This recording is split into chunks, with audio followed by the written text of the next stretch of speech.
आज मैं जिस फिल्म के बारे में बताऊंगा उसका नाम है द लूजर्स। यह लगभग 4 दोस्त हैं। इस फिल्म की शुरुआत में हम उन 4 दोस्तों को देखते हैं। वे एक द्वीप पर थे और एक दूसरे से गुणों में श्रेष्ठ होने के बारे में बहस कर रहे थे। इसका मतलब वे कह रहे थे कि मैं तुमसे बेहतर हूँ। अचानक उन्होंने उस पर दांव लगाया। वे ताश का खेल खेलने में व्यस्त हो जाते हैं। इस दौरान हमें उनका असली परिचय दिखाया जाता है। इसके अनुसार जेनसेन नाम का एक सैनिक तकनीक का उस्ताद है। दूसरे का नाम कॉगर है, वह तीरंदाजी का मास्टर है। तीसरे का नाम पूछ है, वह कारों और हथियारों का मालिक है। चौथे सिपाही का नाम रोके है, वह योजना बनाने में माहिर है। फिर क्ले आता है जो उन्हें बोलीविया में एक मिशन पर ले जाता है। रास्ते में वह उन्हें फहदिल नाम के एक ड्रग और आर्म्स डीलर के बारे में बताता है। एक घरेलू आतंकी असेंबली चला रहा था। क्ले का कहना है कि हम उसकी तलाश करेंगे और उसे लेजर लक्षित बम से रंग देंगे। हम इससे बच जाएंगे, कोई समस्या नहीं होगी। फिर वे लक्षित क्षेत्र में पहुंच जाते हैं, लेकिन जहां उन्हें हमला करना था वहां बच्चे थे। वे विपरीत दिशा में चले जाते हैं और हमला करते हैं। वे परिसर में प्रवेश करते हैं और एक एक करके सभी सैनिकों को मारते हैं। क्ले उस ड्रग डीलर को भी गोली मार देता है। वे सभी सफलतापूर्वक उन बच्चों को बचा लेते हैं। वे वहां से चले जाते हैं और उन बच्चों को हेलीकॉप्टर में सुरक्षित भेज देते हैं। लेकिन ऑपरेशनल सेंटर से मैक्स नाम का एक शख्स क्ले को बताता है इस हेलीकॉप्टर को नष्ट करने का आदेश है। अचानक एक मिसाइल आती है और बच्चों के साथ उस हेलीकॉप्टर को नष्ट कर देती है। सैनिकों को पता था कि हमला बच्चों को मारने के लिए किया गया था, इसलिए अपनी नकली मौतों को साबित करने के लिए वे अपना सामान वहीं छोड़ देते हैं। खबरों में यह साबित होता है कि वे सभी मर चुके हैं। अगले दृश्य में हम देखते हैं कि 2 मुर्गियां लड़ रही थीं। क्ले और रोके ने उन पर दांव लगाया, लेकिन वे हार गए। वहां एक लड़की क्ले को देख रही थी। क्ले और रॉक एक दूसरे से बात कर रहे थे। क्ले रोके से कहता है कि हमें मैक्स के खिलाफ जाने के लिए कुछ करना होगा। रोके उससे कहता है कि हमारे पास पैसे नहीं हैं और हम भी अब सैनिक नहीं हैं। वह उससे कहता है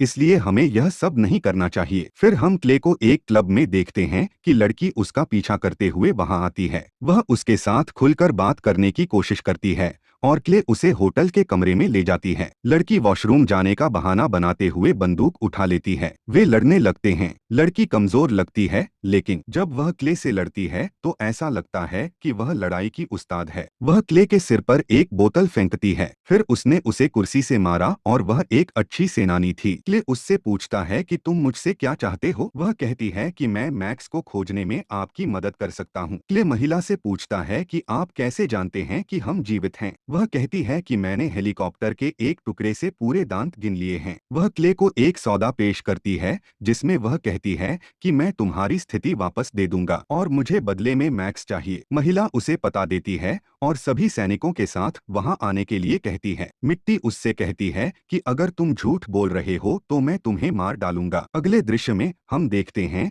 कि वे एक कब्रिस्तान में आते हैं, जैसा कि लड़की ने कहा। रोके क्ले को याद दिलाता है कि वे पहले ही फंस चुके हैं, कई बार लड़कियों के कारण परेशानी में। एक बार एक लड़की ने उनकी कार में बम रख दिया है, इसलिए वह उसे सचेत रहने की सलाह देते हैं। लड़की वहां आती है और अपना नाम आयशा बताती है। वह उन्हें बताती है कि मैक्स 30 निजी सुरक्षा के साथ यात्रा करता है। वह कहती है कि मेरे पास अमेरिका में आपकी स्थिति वापस देने की शक्ति है। मैं सभी कार्यों के लिए धन दे सकता हूँ क्योंकि आप फिट हैं। रोके उससे कहता है कि हम आप पर कैसे भरोसा कर सकते हैं। वह कहती है कि मैं पहली हूँ जो स्वीकार करती है कि मैक्स अभी भी मौजूद है। वह कहती है कि आपके पास विकल्प हैं, या तो आप समय बर्बाद कर सकते हैं या उससे बदला ले सकते हैं। फिर हम देखते हैं कि मैक्स दुबई में एक आदमी से सौदे के बारे में पूछ रहा है। वह उसे यह बताने के लिए कहता है कि यह एक वित्तीय मुद्दा है या नैतिक मुद्दा है। वह उसे बताता है कि यह एक नैतिक मुद्दा है। वह कहते हैं ठीक है,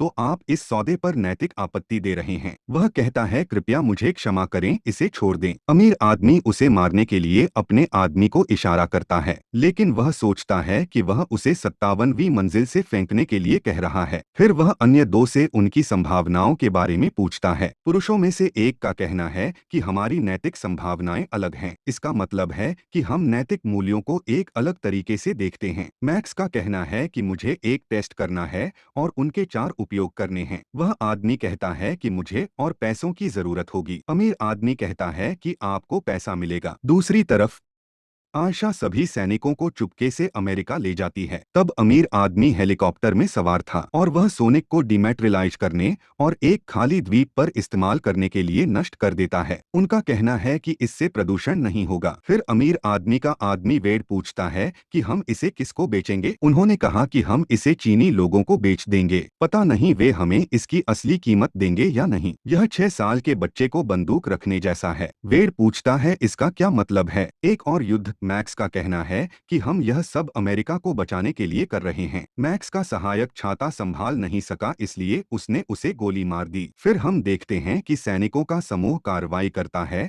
और वे अपने नाम नकली करते हैं। डेविलियर एक वायरलेस बूथ के माध्यम से एक संदेश भेजता है कि हम एक दुर्घटना में फंस गए हैं, जिसमें कारवां की मौत हो जाती है और फ्रीमैन घायल हो जाता है। हमें एक चिकित्सा सहायक की आवश्यकता है। जैसे ही वे एजेंट उन्हें बचाने आते हैं, उनके साथी उन पर हमला करते हैं और उन्हें बेहोश कर देते हैं। इसी बीच क्ले और आयशा भी वहां आ जाते हैं। पूछ और रोक क्ले को दिखाने के लिए एक रॉकेट लॉन्चर तैयार करते हैं। वे इसका परीक्षण करते हैं। क्योंकि यह सफल हो जाता है, वे खुश हो जाते हैं। फिर हम देखते हैं कि वे शिविर में लौटने वाले हेलीकॉप्टर को चित्रित कर रहे हैं। जेनसेन आयशा से पूछता है कि तुम कहाँ हो। वह उसे बताती है कि मैं उत्तरी अमेरिका से हूँ। फिर वह उसके साथ फ्लर्ट करने की कोशिश करता है। दूसरी ओर समूह के अन्य सदस्य क्ले से उपकरण तैयार कर रहे थे। आयशा उनसे कहती है कि मुझे लगता है कि ये बंदूकें हमले के लिए बहुत छोटी हैं। फिर रोके आयशा से पूछता है कि उसकी समस्या क्या है। हम घर भी लौट सकते हैं। आयशा उसे सौदे के बारे में याद दिलाती है। रोके कहते हैं कि आपने क्ले के साथ बदतमीजी की और मुझे अपने सवालों के जवाब चाहिए। आयशा उसे बताती है कि मैक्स उन्नत हथियार खरीद रहा है। पता नहीं इस सब का अंत क्या होगा। मैं सिर्फ इतना जानता हूँ कि जब भी वह किसी चीज में दिलचस्पी लेता है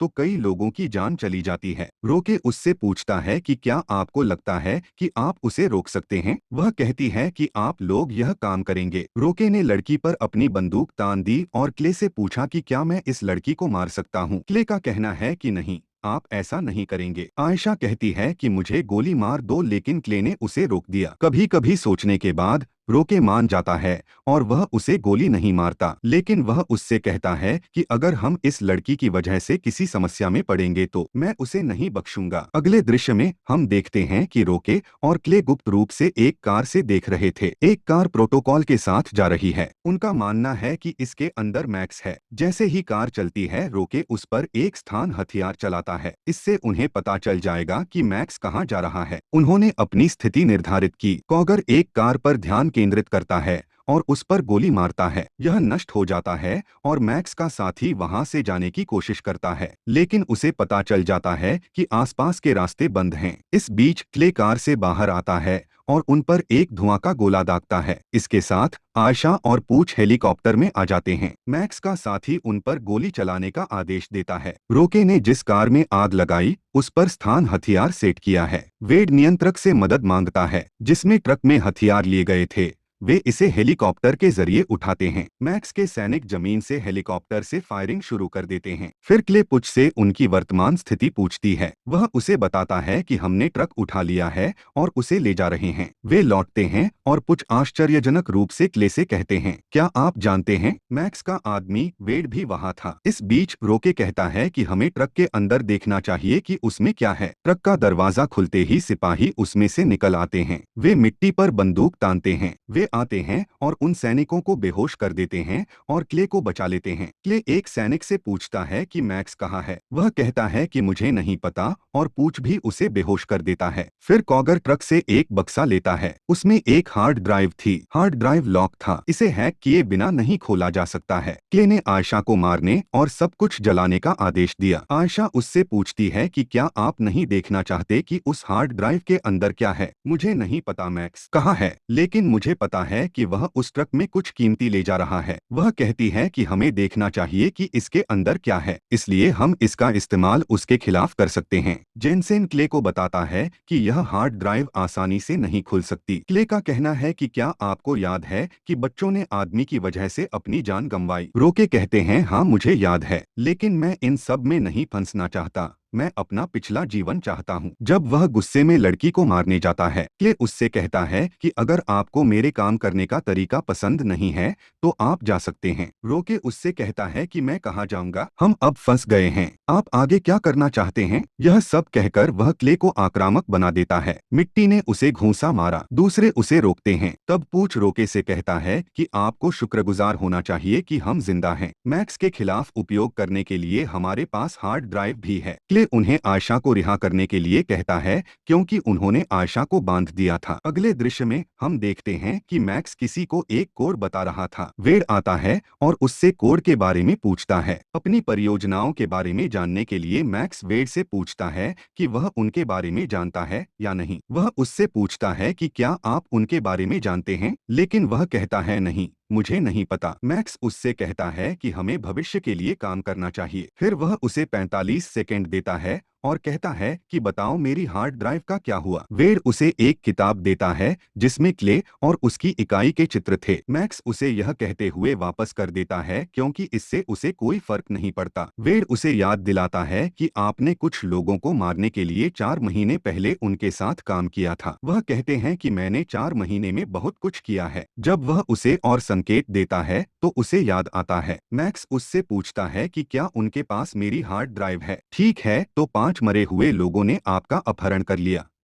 आप पाते हैं कि उनके पीछे कौन था। वह कहता है कि यह एक विशेष ऑपरेशन था और मैक्स कहता है हाँ मुझे पता है, मुझे सिर्फ इतना पता है कि कोई हमारे पीछे आ रहा है। वह उसे निर्देश देता है कि उसे 12 घंटे के भीतर 18 फायरमैन टीम की जरूरत है। अगले सीन में वे रोके कार में बैठे थे और क्ले एक दूसरे से माफी मांगते हैं। फिर वे हार्ड ड्राइव के निर्माण स्थल पर जाते हैं। सबसे पहले जेनसेन गाते हुए इमारत में प्रवेश करती है। वह लिफ्ट के माध्यम से जाता है। वह लिफ्ट में अपनी पोशाक बदलता है, फिर बहाना बनाकर वहां के मैनेजर को निकाल लेता है। रिसेप्शन पर देता है अपना फर्जी परिचय और कहता है कि मैं यहाँ एंडरसन के सिस्टम को ठीक करने के लिए हूँ। रिसेप्शनिस्ट उसे इंतजार करने के लिए कहता है। उसे फंसाते हुए जेनसेन कमरे में जाती है और यूएसबी में डेटा चुरा लेती है। इस बीच सुरक्षा गार्ड आता है, लेकिन वह ब्रीफ केस को उसके चेहरे पर मारता है और भाग जाता है। जैसे ही वह लिफ्ट के पास पहुंचता है, सुरक्षा उसे रोकता है। वह सुरक्षा के सामने काम करता है कि मैं बंदूक की मशीन हूँ और सबको गोली मार दूंगा। वह इस तरह से काम करता है इसलिए कॉगर उसकी आवाज सुनेगा क्योंकि उसने ईयरप्लग पहना था। इस बीच कॉगर ने उन्हें गोली मार दी। वह वहां से सफलतापूर्वक भाग जाता है। लौटने के बाद वे हार्ड ड्राइव को खोलने का प्रयास करते हैं। जब उन्होंने इसे हैक किया तो इसमें मैक्स के $400 मिलियन थे। वे इसमें कुछ स्थान ढूंढते हैं और उनका पता लगाते हैं। फिर हम देखते हैं कि वेड मुंबई में एक आदमी के साथ डील करता है। वह वेड से $1 मिलियन की मांग करता है। वेड मैक्स को कॉल पर बताता है, लेकिन मैक्स का कहना है कि ये बहुत ज्यादा है। फिर वह उसे उन 18 अग्निशामकों के माध्यम से क्ले और उसके समूह को मारने का आदेश देता है। वेड उससे कहता है कि उनके बीच मेरा साला भी है, लेकिन फिर भी मैं उन्हें मार डालूंगा। अगले दृश्य में हम समूह को एक जहाज पर देखते हैं। वे मैक्स की लोकेशन देख रहे थे। तब हम देखते हैं कि जेनसेन को हार्ड ड्राइव में $400 मिलियन की जानकारी मिलती है। उन्हें फहदिल के बारे में जानकारी मिलती है जो फिल्म की शुरुआत में मारे गए थे। वे बंदूकें पकड़े हुए मिट्टी के पास आते हैं। वे कहते हैं कि आयशा फहदील की बेटी है। यह सुनकर आयशा भी अपनी बंदूक निकालती है और जेनसेन पर गोली चलाती है। गोली उनके हाथ में लगी है। उनके बीच लड़ाई शुरू होती है और वे आयशा पर फायर करते हैं, लेकिन वह वहां से सफलतापूर्वक भाग जाती है। अगले दृश्य में वे क्ले को दोष देते हैं। वे यहां से जाने की बात करते हैं, लेकिन वे फिर से अपना निर्णय बदलते हैं और क्ले का समर्थन करते हैं। वे मैक्स के स्थान पर जाते हैं और वे सभी हमला करने के लिए अपनी स्थिति निर्धारित करते हैं। कुछ सैनिक जेनसेन के आसपास आते हैं। क्ले को लगता है कि यह उनकी चाल है। वेड के साथ रोके क्ले को पकड़ता है और उसे बीमार कहता है। वह वेड को वह हार्ड ड्राइव देता है। तब वेड क्ले को बताता है कि यह CIA का मिशन था। आपने अरबों डॉलर चुराने की कोशिश की। क्ले रोके से कहता है कि तुमने बहुत बड़ी गलती की है। उन्हें पकड़ने वाली सेना ने पूंछ के पैरों पर गोलियां चलाईं। इस बीच आयशा उन्हें सुपरवुमन होने से बचाने के लिए आती है। आयशा क्ले से पूछती है कि क्या तुमने मेरे पिता को मार डाला। वह हाँ कहता है क्योंकि वह एक बुरा आदमी था। 3 सिपाही वहां आते हैं तो आयशा उन्हें गोली मार देती है। वे मैक्स को पकड़ने के लिए वहां पहुंचते हैं। जिस स्थान पर वह काम कर रहा था और वहीं से लड़ाई शुरू हो जाती है। एक दूसरे पर फायरिंग शुरू कर देते हैं। क्ले और रोके भी एक साथ लड़ते हैं और क्ले घायल रूक की एक आंख बनाता है। वेड उसका पीछा करता है। एक तरफ से एक प्लेन आ रहा था और वेड भी दूसरी ओर से आ रहा था। बीच में मिट्टी खड़ी थी। क्ले ने कॉगर को वेड को शूट करने के लिए कहा। जब वह वेड को गोली मारता है तो वह विमान के इंजन से टकराता है। उनकी बाइक भी प्लेन से टकरा गई और प्लेन भी क्रैश हो गया। मैक्स वहां से भाग रहा था। क्ले उसे पकड़ लेता है और उसके कंधे पर गोली मारता है। जिस बम के लिए मैक्स ने डील फिक्स की थी उसका रिमोट उसके हाथ में है। वह रिमोट को समुद्र में फेंक देता है। मिट्टी समुद्र में कूद जाती है और रिमोट पकड़ लेती है। मैक्स वहां से भागता है और क्ले आयशा को अपने साथ आने के लिए कहता है। वह उससे कहती है कि मुझे अब यह सब खत्म करना है। वे सभी अपने घर जाते हैं। फिल्म के आखिरी सीन में हम देखते हैं कि उनकी टीम एक मिशन पर थी। पुच को कॉल पर पता चलता है कि उसका एक बच्चा है। वह अपने बच्चे को देखने जाता है। इसके साथ ही यह फिल्म यहीं खत्म हो जाती है। देखने के लिए धन्यवाद।